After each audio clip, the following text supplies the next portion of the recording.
માટે ચેલેન્જરૂપ બને છે. પીડિયાટ્રિક નર્સમાં જ્યારે પોતાની સત્તામાં કોન્ફ્લિક્ટ થાય ત્યારે પોતાને ટ્રીટમેન્ટ આપતી વખતે મોરલમાં ધર્મસંકટ પેદા થાય છે અને પોતે નક્કી કરવાનું હોય છે કે તેને હેલ્થ ટ્રીટમેન્ટ સાથે કોઓપરેટ કરવું કે ફિઝિશિયનના આદેશ પ્રમાણે અનુસરણ કરવું કે ન કરવું.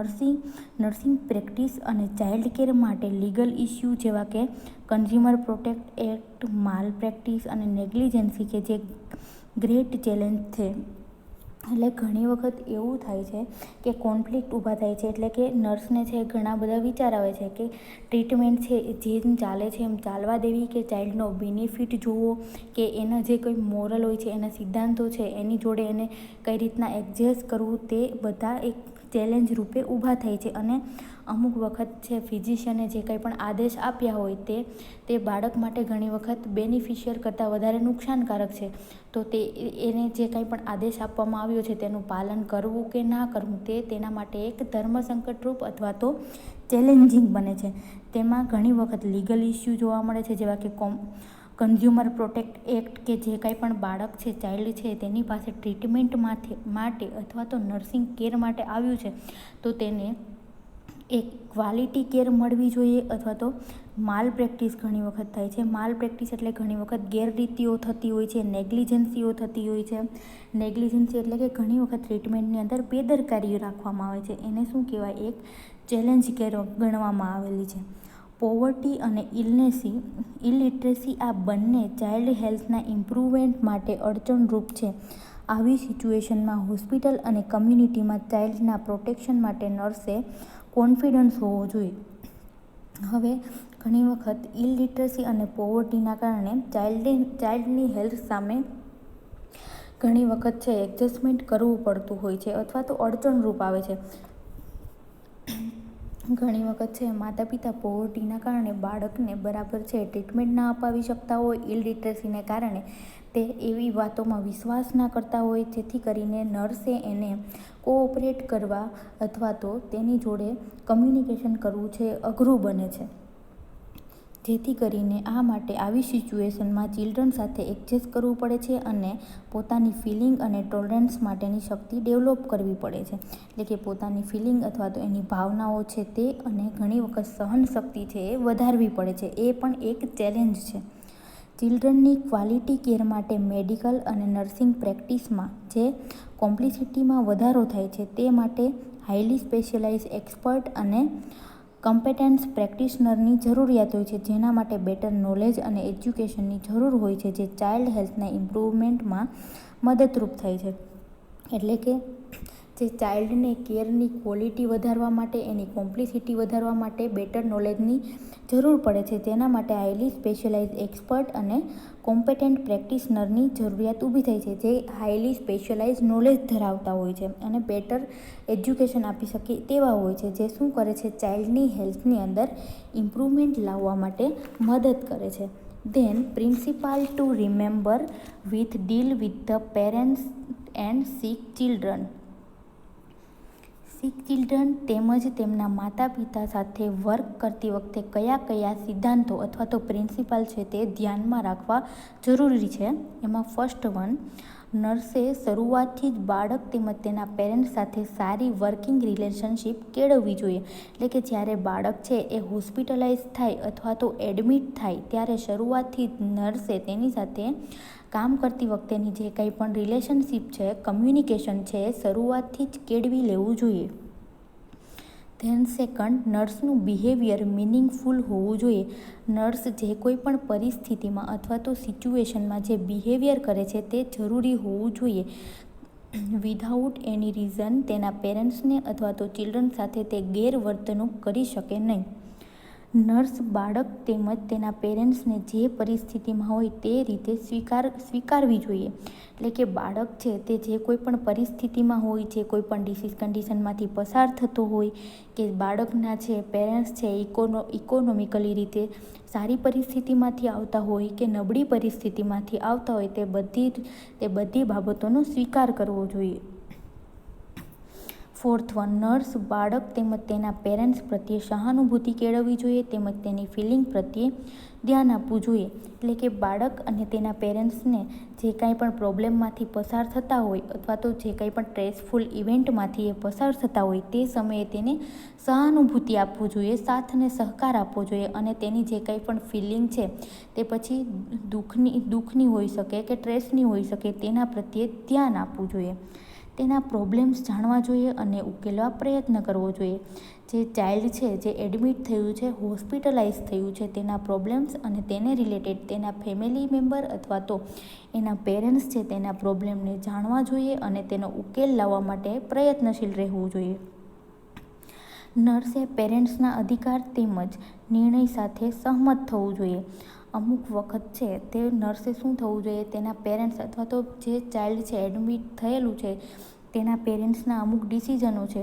ઘણી વખત ઓપરેશન કોઈ પણ કરવાનું હોય તો ઘણી વખત છે પેરેન્ટ્સ છે એમાં અસહાનુભૂતિ અથવા તો અસહમત હોય તો ઘણી વખત આપણે તેને સમજાવવા પડે અથવા તો એને જે કાંઈ પણ ડિસિઝન લીધું હોય તેની સાથે સહમત રહેવું પડે. બાળક તેમજ પેરેન્ટ્સના નેગેટિવ ઇમોશન્સને પણ સ્વીકારવા જોઈએ. બાળક અને પેરેન્ટ્સના નેગેટિવ ઇમોશન્સ એટલે ઘણી વખત છે નાનું બાળક હોય તો ઘણી વખત છે કોઈ પણ પ્રોસિજર માટે થોડી વારમાં કન્વિન્સ ના થાય અથવા તો એના પેરેન્ટ્સ છે એ પોતાના બાળકની કન્ડિશનને લઈને સ્ટ્રેસમાં હોય અથવા તો ગુસ્સે થઈ જાય તો તેને પણ સ્વીકારવા જોઈએ. નર્સે લિમિટેડ ક્વેશ્ચન પૂછવા જોઈએ.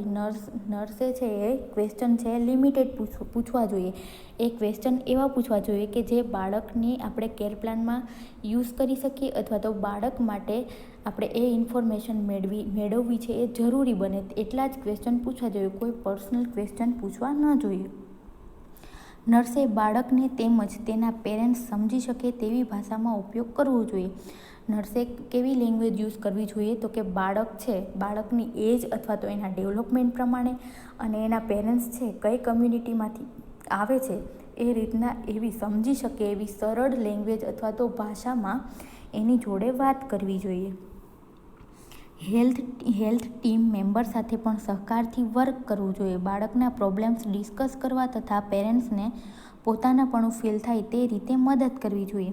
હવે નર્સે છે કોની સાથે કોલાબરેટ થઈને વર્ક કરવાનું હોય છે તો કે અધર હેલ્થ કેર મેમ્બર છે, પીડિયાટ્રિશિયન છે, લેબોરેટરી ડિપાર્ટમેન્ટ છે, એ બધા જોડે સહકારથી વર્ક કરવું જોઈએ અને એ બધાની જોડે બાળકનો જે કાંઈ પણ પ્રોબ્લેમ છે એને ડિસ્કસ કરી એને બેનિફિટ્સ થાય તેવા ડિસિઝન લેવા જોઈએ અને તેના પેરેન્ટ્સને છે એને પોતાનાપણું લાગે એ રીતના તેની સાથે સરળતાથી સરળ લેંગ્વેજમાં વાત કરી અને એને મદદરૂપ થવું જોઈએ.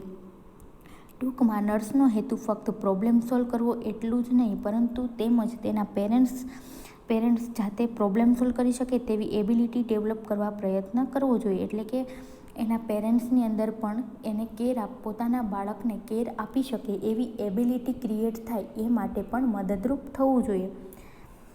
Then hospitalisation or hospital environment for a sick child. Sick ચાઇલ્ડને ઘરે, હેલ્થ સેન્ટરે કે ઓપીડીમાં કેર ન આપી શકાય ત્યારે હોસ્પિટલમાં સારવાર માટે એડમિટ કરવામાં આવે છે. બાળક હોસ્પિટલમાં એડમિટ થાય ત્યારે બાળક તેમજ તેના પેરેન્ટ્સના દૈનિક કાર્યમાં ડિસ્ટર્બન્સ થાય છે. વાતાવરણ ચેન્જ થવાથી બાળકને ચિંતા હોય છે. દાખલા તરીકે વાતાવરણ, ખાવા પીવાનો સમય, બાથિંગ ટાઈમ, કપડાં પહેરવા, રિક્રિએશન વગેરેમાં બદલાવ આવે છે.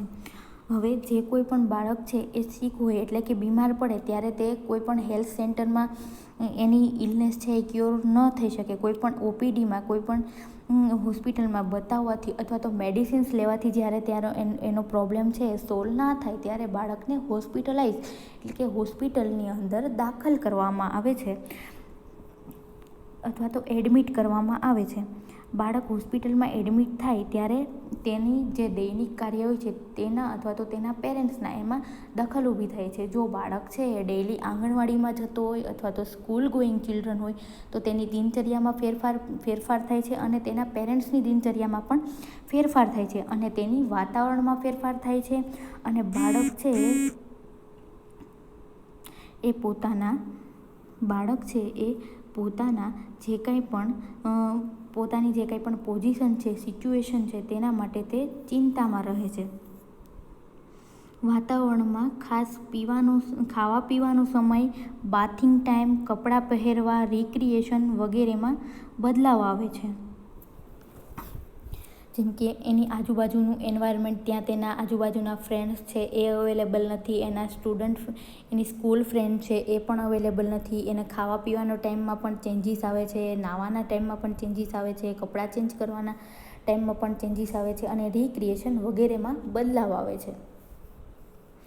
આ પરિબળોના કારણે ધ્યાનમાં રાખીને નર્સે સલામતીપૂર્વક નર્સિંગ કેર પૂરી પાડવી જોઈએ. નર્સિંગ પ્રોસિજર તેમજ મેડિકેશન આપવા માટે બાળકની ઊંઘ, આરામ તેમજ બાળકમાં પેઇન રિલીફ થાય તેની કાળજી રાખવી જોઈએ. નર્સે બાળકના દૈનિક કાર્યથી માહિતગાર રહેવું જોઈએ, જે બાળકના ચોક્કસ અસેસમેન્ટ, નર્સિંગ મેનેજમેન્ટનું પ્લાનિંગ તેમજ નર્સિંગ ટેકનિકમાં સુધારો કરવા માટે મદદરૂપ થાય છે. તેમજ તેને અનુરૂપ વાતાવરણમાં બાળકને ઇમોશનલ સપોર્ટ આપી શકાય છે. બાળકની ઉંમર પ્રમાણે તેની જરૂરિયાત સમજવી જોઈએ. બાળકને કેર આપતી વખતે બાળકમાં વિશ્વાસ ઉત્પન્ન કરવો જોઈએ. બાળકના પોઝિટિવ બિહેવિયર માટે પ્રોત્સાહિત કરવું જોઈએ. બાળક સાથે લાગણીપૂર્વક સંબંધ કેળવવો જોઈએ. તેમજ બાળકને કેરમાં માતા-પિતાને પણ સમાવેશ કરવો જોઈએ. બાળકના પેરેન્ટ્સને હોસ્પિટલના નીતિ નિયમો, ડિસીઝની સારવાર અને ડિસીઝને અટકાવવાના પગલાં વિશે પૂરતી માહિતી આપવી જોઈએ. હવે આ બધા પરિબળો છે એને ધ્યાનમાં રાખીને નર્સિંગ જે ઓફિસર હોય છે અથવા તો પીડિયાટ્રિક નર્સ છે તેને બધી સલામતીપૂર્વક નર્સિંગ કેર આપવાની જરૂરિયાત ઊભી થાય છે. અને નર્સિંગ પ્રોસિજર અથવા તો મેડિકેશન છે એ ક્યારે આપવામાં આવે તો કે બાળકની જે કંઈ પણ ઊંઘ છે, એની દિનચર્યા છે, એને થતું પેઇન છે, એને ધ્યાનમાં રાખીને આપવામાં આવે છે.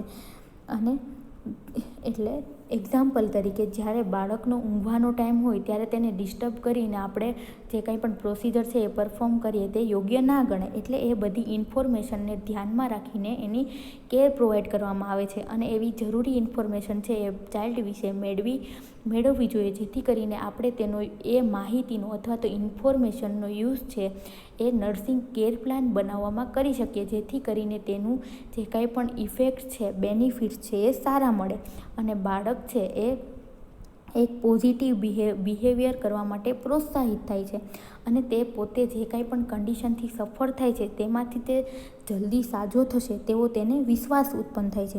અને આપણે જે કોઈ પણ કેર પ્લાન બનાવીએ તેની અંદર એના માતા પિતાને પણ પરફોર્મ કરવા માટે એને પણ સમાવેશ કરવો જોઈએ. અને ડિસીઝની સારવાર અને ડિસીઝને અટકાવવાના પૂરતા જે કાંઈ પણ પગલાઓ છે અથવા તો જે કાંઈ પણ પ્રોસિજર છે તેની માહિતી એના પેરેન્ટ્સને પૂરતી આપવી જોઈએ.